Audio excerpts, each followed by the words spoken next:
I'm going to call to order the Sioux Falls City Council Fiscal Committee meeting. This is July 12th, 2016. Welcome all of those that are here at Carnegie and those folks that are watching us either on television or electronically in some way. Also welcome back the rest of our committee. Gosh, last week it was a committee of two and we really rocked the house, Councilor Starr. You and me, man. So it's, I saw it and you did. We are trying to accomplish some fairly lofty goals for this committee, and so I appreciate Director Tracy Turback being with us last week and walking us through that particular meeting last week. Had lots of other influences on it in terms of information, and so there wasn't a lot of time, and so I appreciate that. The finance piece will then move forward. We will finish that finance report on July 19th during the informational meeting, and as City Clerk Greco just said to me, he's planned for lots of time so that Tracy can give us that full overview of sales tax revenues and those kinds of the reserve numbers, those sorts of things that we were most concerned about as the fiscal committee. Before we go with approval of the minutes, I'm going to make a note that we're going to just make a minor adjustment to the agenda. We are going to defer for now item 3B, the City Council operational budget. Our budget analyst, Dave Bixler, isn't he's got some other things he wants to do with that before it's not ready for prime time, so he'll work with us at a later date, so I appreciate your patience with that. With that, I would like approval of the minutes from our last meeting, July 5th, 2015. Motion? So moved. And I have a motion. Second, Councilor Starr. All those in favor say aye. Aye. Opposed, same sign. All right, thank you. That passes unanimously. So we're moving into our reports and updates. We're going to hear from Mike Gray from the Economic Development Division, and we're going to talk about that workforce development initiative that the City Council began a couple of years ago. We're just going to kind of get an update and see where we're going from here. So, Mike, thanks for being here. Well, thank you for having me, councilors, and good afternoon. Mike Gray with the Economic Development Office. In January of this year, we talked with you about coming and speaking with this committee, so very excited to be here today to present and to get this program going this year.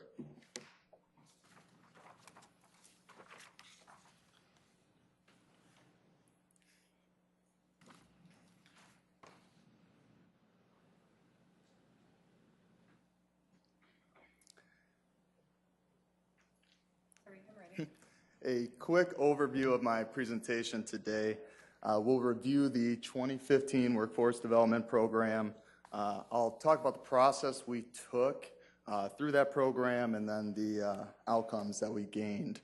I'll then speak to the 2016 Workforce Development Program. I'll touch on the funding available and the use of the funding, and then talk about the estimated timeline that we have moving forward after today. So prior to launching the 2015 Workforce Development Program, our office, the Economic Development Division, did outreach to the community. We met with over 20 workforce development stakeholders, educational institutions, nonprofits, private businesses, to really get a grasp of the challenges and opportunities that were out there. Our office came away with a very good understanding that there is no silver bullet for workforce development. So our goal was to use the funds that were provided as efficiently, responsibly, and in a way that had a direct impact. We determined that a grant program, making funds available to well-positioned organizations in the community, would be a way to accomplish that efficiency and in a way that would have a direct impact. So in January of 2015, we made an announcement that grant funding would be available.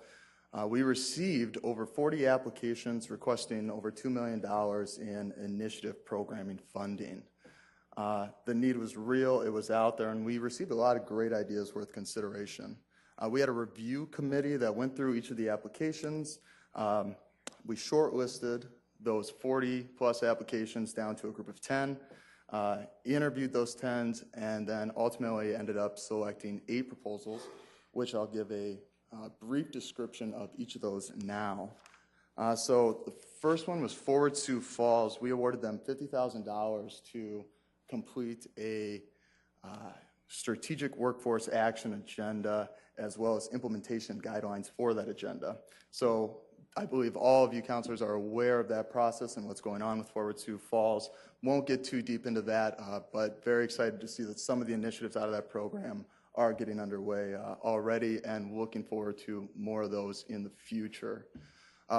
Another outcome from our program was the Workforce Development Conference put on by SHRM at a total cost of $15,800. At that conference, we had over 115 employers, which represented over 1,000 employees here in the community, presentations on workforce retention, attraction, succession, as well as panel sessions to really put those employers in contact with the educational community and nonprofit community here in Sioux Falls. Then those are really community-wide benefits, the action agenda, which will benefit the community for years to come here, and then a conference for all the employers here in the community. The next programs I'm going to talk about were different than that. We had individual job programs and then job skill training programs. So the first program I'll talk about is Multicultural Center. We invested a little over $72,000 into their program. They worked with immigrants and refugees on soft skill training, filling out applications.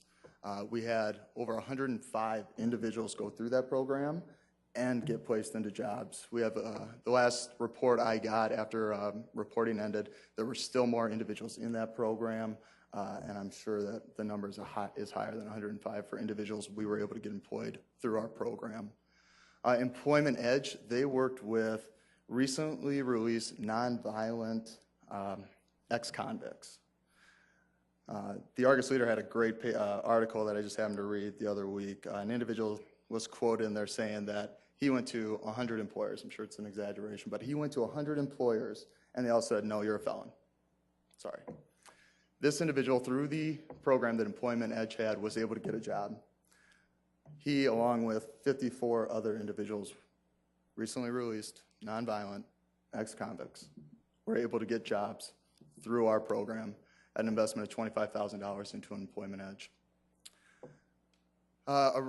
With this program, our workforce development program, we did want to take some risk. We wanted to try some new initiatives that we hadn't seen in the community before. That was an example with Globe University.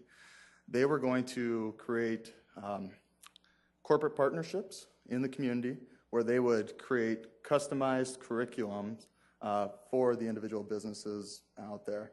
Similar, think Southeast Tech, think Training Solutions Institute, except with business administration marketing instead of the trade skills.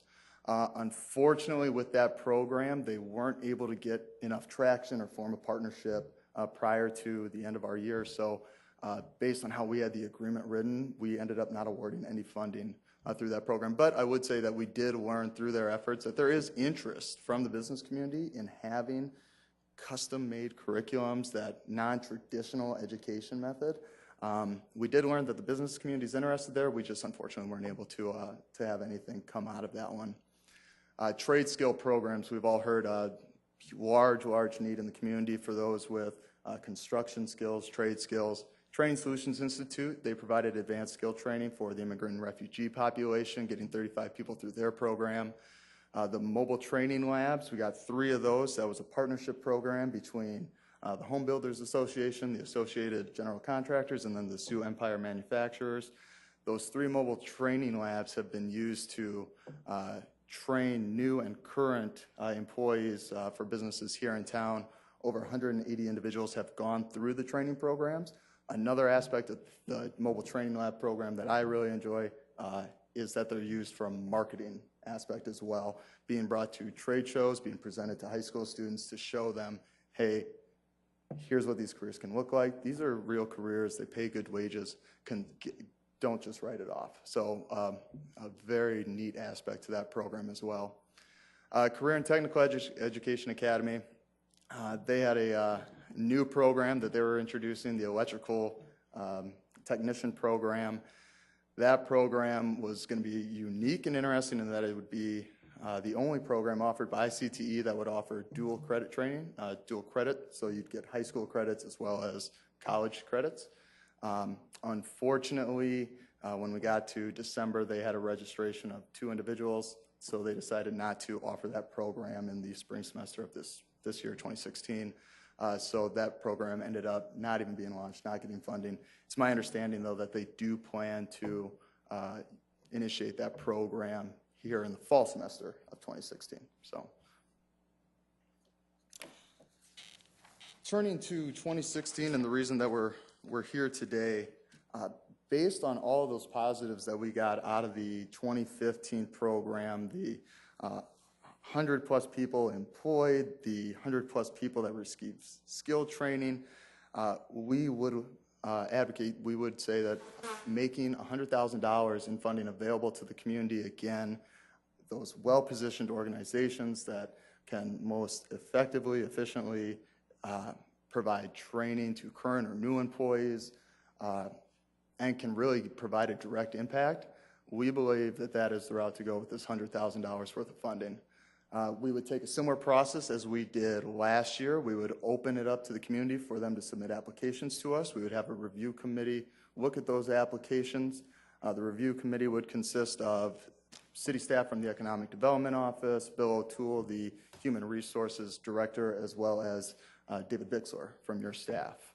Same committee we had last year. We would go through the same process, shortlisting those. We may take the next step to invite them in for an interview. At that point, we work with them to develop agreements. Those agreements then get brought forward for City Council approval. I'll also note that in early June of this year, the City Council did approve $150,000 for the USD Discovery District. So our timeline moving forward, we're ready to open up the application period this week. We would have an application deadline in August of just August next month, and then hopefully be able to bring agreements in front of this council in September for your approval. And then in January, just like we did this last year, we'd come to you guys, to City Council, either at an informational or fiscal committee in January of 2017 to provide an update on the programs. And then with that timeline, I abbreviated. If there are other steps you'd like to see or talk about in there, more than happy to. So with that, that's the conclusion of my presentation. I'll open it up for questions. Good. Thank you, Mike. Questions from the committee? Councilor Erickson. Didn't we appropriate $500,000 though? Thank you very much for the question. We did appropriate $500,000 for the funding this program. And I know you weren't here, Councilor Erickson, but if you may know from Tracy's, Director Turbach's presentation last week, sales tax is not growing at the rate that we had projected it to. So there are being recommendations for reduced spending in areas. Finance spoke with our office. Our office did contact the chair of this committee to share that and discuss that. And we feel comfortable with going with the $250,000, $150,000 for the USD Discovery District, and then making the $100,000 available to the community for them to provide the impact again this year. This may be a little premature, but so can you offer any insight onto what for next year? Are you thinking $250 for next year or $500? Or I mean, I don't want you to play your cards too early, but I'm just curious on how this will impact going forward, because I know that we've made it a pretty big priority for us, and we've heard Board Sioux Falls talking about their talent portal and how it impacts the community. And we just did a tour of the 300 building, and one of the biggest things is recruiting people. It's a double-edged sword. Is our unemployment rate is 2.whatever%, and that's great, but it also stinks for employers that want to expand, because then they look at other communities and we're losing people. And so I'm curious on how we can partner with other. I asked you probably 5 questions in a row. I'm really sorry. I don't even know what my question was anymore, but I'm just curious how we can partner with those companies, because there's clearly a need in our community about recruiting people, and the need Board Sioux Falls has, and then we're looking at cutting back $250,000, and then what about next year? Sorry. No, no, you're spot on, Counselor Erickson. It is that, and we've had that conversation. If you just kind of illuminate just a little bit, Mike, in terms of what are the thoughts coming from the administration in terms of, you know, what are the partnerships we're going to have with Forward Sioux Falls, and how's that going to work for us? Oh, absolutely. We do look forward to continuing our workforce efforts through a partnership with Forward Sioux Falls. The City Council has approved the 2021 funding agreement. I should say 2017 funding agreement for Forward Sioux Falls. A big emphasis of their program will be on workforce development. Our office looks forward to partnering with them in the years to come, just like we always have. You didn't answer my question. If I could just add to Yeah. it, then some of that conversation is going to come in our budget talks for Right. 2017. I don't know that the administration is telling us everything yet, but that we are going to have those numbers to be talking about. But Mike did suggest that perhaps because we've already voted to increase what we're giving to the Development Foundation, that we may be juggling some dollars there. So conversations to have going forward. Okay, so I'm curious then too, I mean, we did ask them to take on more responsibility as well. We just didn't throw them an extra $100,000. We said, here's an extra $100,000, but you got to do this also. So how does that impact it? And then in the big picture, I mean, I'm just concerned that we're cutting, workforce development is, I know it was your amendment, and it is very, very important that there's nothing else we can cut, nothing at all. It comes down to cutting workforce development in a slowing economy. I take that back. In an economy that's not growing quite as fast as we anticipated. If I might, I would say through the conversations we had, we feel that this is a good amount to have an impact. And this is a transition period right now where Forward Sioux Falls is taking on more responsibility. So the city is finding that balance right there.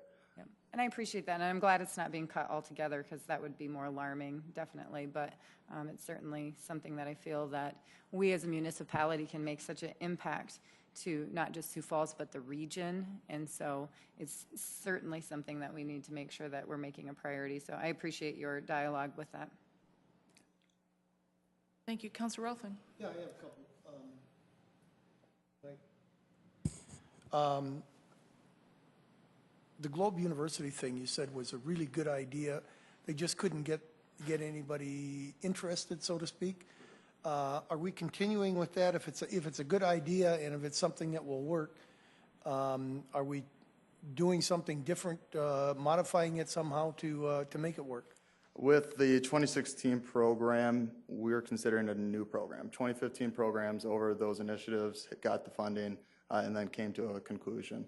This 2016 program will be a new round of funding. We're going to open it up for an application period. Any and all interested nonprofit educational institutions, businesses in the community are encouraged to apply, and then they'll go through our review process and be considered from that point. The answer is they got to come back with it. We're not going to go out and push it, even though it might have been a good idea. We will encourage all the applicants from last year to reapply, including Globe University, and then once they do, they'll go through the review process, and ultimately the review committee will make that determination of, okay, is this program worth pursuing? Do we believe that this is going to be an effective and efficient, responsible use of these funds? If the answer to that is yes, then I would say the committee would agree to pursue it. Good. Couple more. Yes, go ahead. I did a quick math on this. We did, according to your deal, we got 490 new employees in Sioux Falls through these programs. When I added up all the numbers, and we spent $302,000, that's about $618 per employee, which I don't think is too awful bad. I'm sorry, could you compared to say that some number others. for me one more time? I apologize. Well, we distributed $302,000, correct? Yes. When I add up 115, 105, 55, 35, 180, that's 490. Correction on your math, though, Councilor Rolfing, that 115 is employers that were at that program. That Oh, conference. you're right. I'm sorry, that's But it's employers. somewhat higher than that. So it's somewhat higher than 618. The other one that, if I might, and I apologize, I'm interrupting go you. but ahead. The other one is that the Forward Sioux Falls project is ongoing and doesn't necessarily have numbers, and perhaps Mike Right. can address that. And that won't have numbers, but I'm talking about strict Right. employees that have been helped that we found jobs for, trained them, or done something like that to get them jobs. So I don't think, I think there's some success there, and I would hope that we would obviously continue with those, that we'd encourage them very strongly to come back. Things like the Multicultural Center, the Employment Edge, which I think is a great idea. Those, you know, training solutions, et cetera, mobile training lab. What are we doing, though, to bring employees from outside Sioux Falls to Sioux Falls, letting them know that they're going to find a job when they get here, and it's going to be a livable job, et cetera, et cetera? What are we actually doing to do that? Well, there are multiple initiatives out there right now on the state level, on the local level, as a marketing campaign to attract people to Sioux Falls. And what I'm excited about is through Forward Sioux Falls' efforts with the Strategic Workforce Action Agenda, part of the key initiatives identified to be taken on here in the short term is going to be a marketing campaign. Now that's both an internal and external marketing campaign, so not only will they be reaching outside of the community to bring workers here and attract them here, they will also be, that campaign will also be about retaining our current workforce, our pipeline here in Sioux Falls. When is that kicking off? Forward Sioux Falls will be hiring that VP of Workforce Development, I believe at the end of summer here. That individual will then be taking on these initiatives. Funding for Forward Sioux Falls through the campaign will start coming in. I believe it'll be around then. I don't know an exact date, Counselor, but I know I imagine it'll be around then. Okay. One more, if not, and I don't mean to bring up a sore subject or a whatever, but any results on Sioux Falls Has Jobs website? In regards to Sioux Falls Has Jobs, what my understanding, what I know of it, is going to, it's in a transition phase. It's going over to Forward Sioux Falls right now. But are there any results at this point? I know that it's in the transition over to Forward Sioux Falls. That's about my knowledge on it. Today, I know I'm here to talk about this program, the Workforce Development 2016 Grant Program. This program is completely entirely separate from SiouxFallsHasJobs.com. Similar goals, and so I was wondering what the situation was there. If you get some words on that, it'd be good to know. Absolutely. On that same vein, Mike, did community development have anything to do with Sioux Falls Has Jobs? I didn't know that was no, not inside at that point. It wasn't inside your department, was it? Yeah. Yeah. Yeah, it's in their department. Yes, I believe that Director Smith worked with Heather Hitherall on that program. Okay. Okay, other questions from the committee? Councilor Starr, okay. Any other questions for Mike? Okay, so just to recap real quick, a big cut, and we're going to continue to analyze that. Councilor Erickson's right, it's a little different than what we expected. And we have plenty of time to talk about that in budget conversations over the next couple of months. So again, Mike, appreciate your time here. I know that you sat here through our meeting last week and were unable to actually make a presentation, so I appreciate you hanging out with us a little bit longer. Is there anything else you need for us to know? Not at this time, Councilors. Thank you again for the time, and looking forward to getting this program going. Absolutely. Thank you, Mike. Appreciate it. Open discussion from the committee. Councilor Starr. Yes, I guess Councilor Erickson brought up a really good point. I'm wondering if it would be appropriate at this time as a council and part of this committee to ask the administration for what other cuts we're looking at making and maybe bring us up to speed. That might be something that we finish with Director Turbeck's presentation next week. He will be here, if I might, he will be here for the informational meeting on the 19th, next week, Tuesday. And as Tom reminded me, he has 45 minutes scheduled for him, so there's plenty of time to ask those kinds of questions. I guess I would ask Mr. Bixler, would you just shoot Tracy a note? We know that he's out on vacation this week. If you would just let him know that will be one of the questions that pops up. That was one of those things that in the preliminary conversations with Mike and his team that we talked about kind of front-loading the conversation so that Mike wouldn't have to deal with those questions, but we'll pick it up on the back end. So, yeah, absolutely. Yeah, exactly. Thank you, Councilor Starr. Other open discussion? Okay, hearing none. This committee takes a hiatus like everybody else does through August because we'll be dealing with lots and lots of fiscal things. So this committee will meet again in September, and we're now adjourned.